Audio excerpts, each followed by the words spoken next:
Le président Martelly est intervenu ce mercredi à la tribune des Nations Unies à New York. Il a pris la parole sur le thème du règlement pacifique des différends internationaux. Il s'est également exprimé sur les priorités et les réalisations de son gouvernement. Monsieur le Président, la parité des genres dont nous nous sommes fait les champions, la démocratie que nous prônons, le traitement égal devant la loi qu'au quotidien nous tâchons de faire appliquer, le respect de l'environnement qui s'inscrit dans notre programme de gouvernement, voilà, à mon sens, des paramètres qui préviennent les mouvements migratoires incontrôlés, les changements climatiques, les guerres inutiles, les massacres à relents religieux, les conflits ethniques, le terrorisme. Dans notre quête commune d'harmonie dans un monde aux cultures différentes et aux religions diverses, nous devrons permettre à des rêves nationaux d'émerger. Des rêves qui peuvent se résumer à offrir la possibilité à chaque homme et à chaque femme, quelle que soit leur couleur, leur religion ou leur tendance politique, de vivre en paix et d'élever leur progéniture dans la dignité. L'Haïti de Toussaint Louverture, voilà plus de 2 siècles, l'avait déjà compris. Mais ces rêves nationaux verront-ils le jour si les engagements pris en vue d'accompagner le développement des pays communs ne sont pas suivis des faits? Si préjugés et suspicions de toutes sortes à l'encontre des moins nantis gardent encore la tête dure, pour prévenir ces différends, il nous faut sur les autres un autre regard. Un regard purifié, j'allais dire, à la fontaine de Siloé. L'Haïti qui souffre l'appel de ses voeux. Monsieur le Président, à la veille de la présidence d'Haïti à la tête de la CARICOM, je répète qu'avec bonne foi et bonne volonté, les choses peuvent changer, car nos destins, de quelque bord que nous puissions être, sont intimement liés.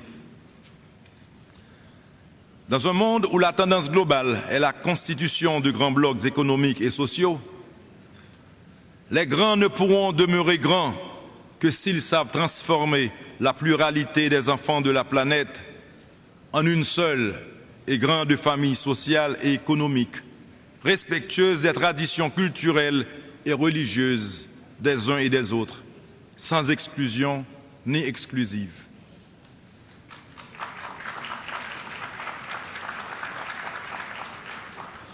Le nécessaire dialogue doit donc prévaloir entre nous. Pas ces dialogues de sourds auxquels nous assistons impuissants depuis des décennies, mais de vrais échanges et négociations qui seuls peuvent mettre un terme à ces interminables conflits qui ne cessent d'endeuiller les familles et veulent troubler la paix du monde. Monsieur le Président, l'histoire nous a appris qu'il n'y avait pas de justice et d'égalité dans les relations internationales.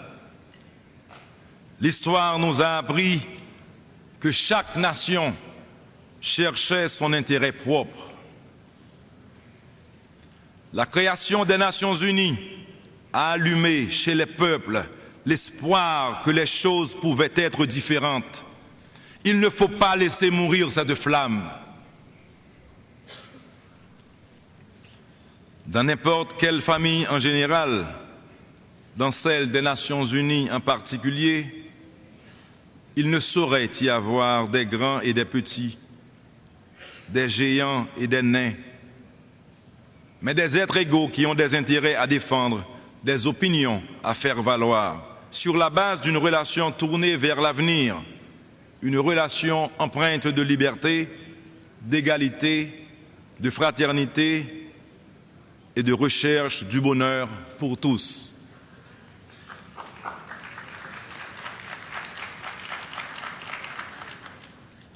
Mais qu'on ne s'y méprenne pas.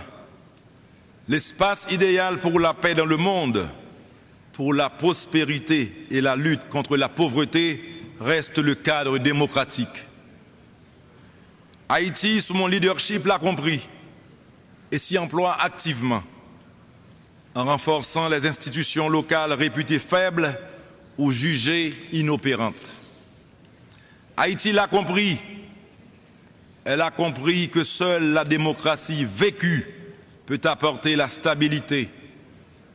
Cette condition préalable est indispensable à toute politique de développement.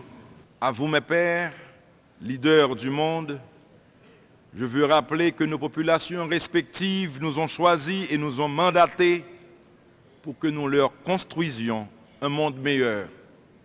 Un monde où personne ne sera laissé pour compte. Un monde où nos enfants pourront enfin grandir en paix. Et me viennent à l'idée ces mots de Victor Hugo prononcés au Congrès de la paix en 1847.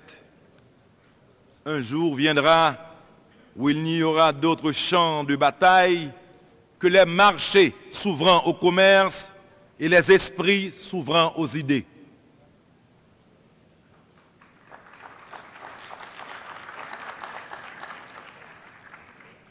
Tels sont les vœux que je formule pour l'Assemblée des Nations. Puisse, bon Dieu, grand maître là, nous bénir et nous éclairer. Bénir cette ville de New York qui nous accueille si chaleureusement et nous fournir sagesse et discernement pour un monde plus beau, un monde plus juste. Merci.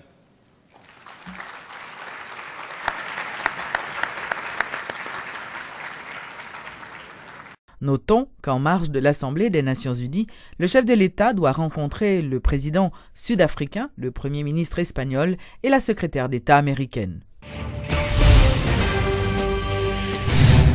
Les derniers mouvements de protestation sont dus à l'impatience des citoyens selon Adi Jangardi. Le ministre de la Communication affirme cependant que le gouvernement n'est pas passif et qu'il s'efforce d'être à l'écoute de la population.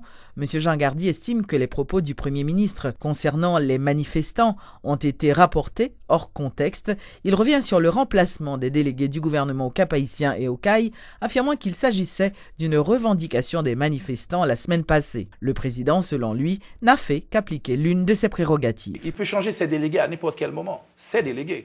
Donc je parle, par exemple, pour des raisons, par exemple, directes, liées à une observation politique, le président peut décider, puisque c'est lui qui peut nommer ses délégués le représentent, donc il a décidé de changer des délégués. Évidemment, dans le cadre de cette impatience, qui est justifiée, bien entendu, par évidemment cette attente, je crois qu'aujourd'hui, ce que le gouvernement est en train d'expliquer, c'est que justement, il est en train de faire aussi, c'est que nous devons démontrer, et ceci est en train d'être démontré, c'est un gouvernement responsable. Alors, la communication que nous sommes en train de faire passer aussi, c'est montrer que pendant les 4 derniers mois, nous n'attendons pas, nous n'avons pas attendu. Il y a un ensemble de projets qui sont réalisés, qui sont en train d'être réalisés, qui méritent aussi d'être expliqués à la population, que ce soit par exemple dans le Nord, que ce soit dans le Sud, que ce soit à travers le pays, dans l'Artibonite. Alors, ceci est en train de bien se passer.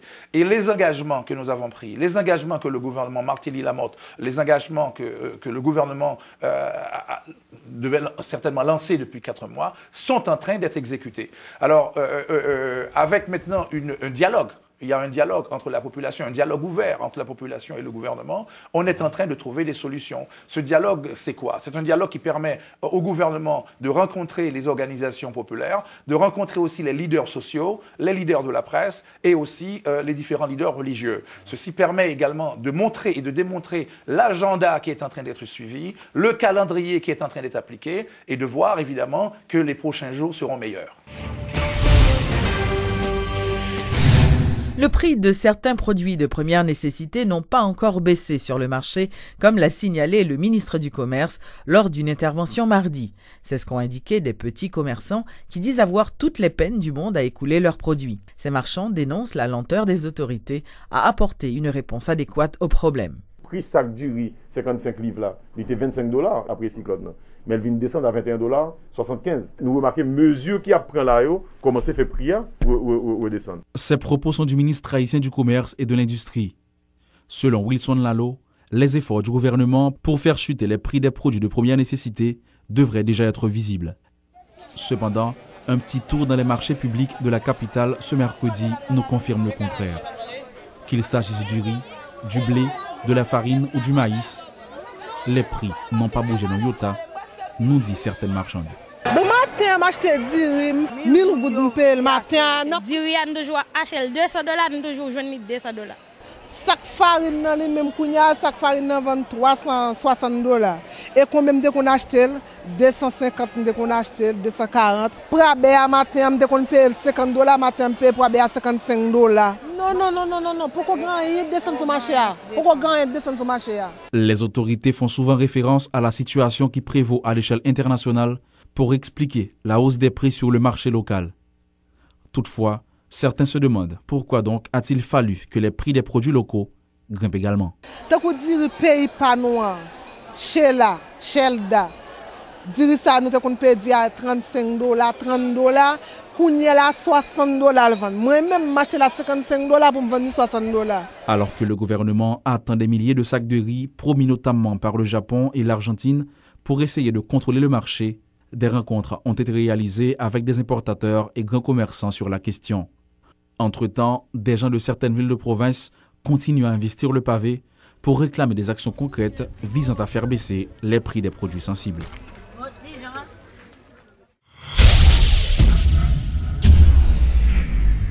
Le ministère de la Santé publique et de la Population a lancé ce mercredi un atelier de formation de 3 jours sur le contrôle de la qualité de l'eau et le système de surveillance du chlore résiduel dans l'eau au niveau des institutions sanitaires.